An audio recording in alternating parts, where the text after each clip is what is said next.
Sveiki, mokytoja. Aš noriu Jums paskaityti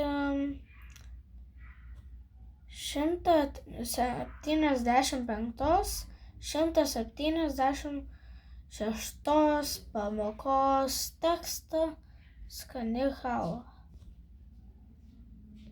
Taigi, skani chalva.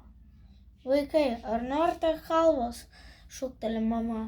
Norime, visi sušuko choru. Chalva buvo labai skani. Henrikas gerą gabalą chalvos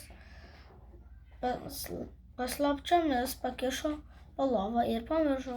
Kitą vakarą Henrikas girdėjo. Hi, hi, hi, hi, hi, hi. Kažkas kikena po lovą. Žiūri, ogi brolis su sesute chalvą radę. Norėjo pykti, bet gėda pasidarė. Taigi, dabar turiu išvardinti visus veikėjus. Taigi, mama, Henrikas, Henriko sesė, Henriko brolis. Po to, kodėl Henrikas paslėpė chalvą po lovą? Manau, kad jis norėjo ją suvalgyti, tai kad galėtų vakare pasmaližiauti. Ir trečias, kaip vertinate Henriko nuotykį?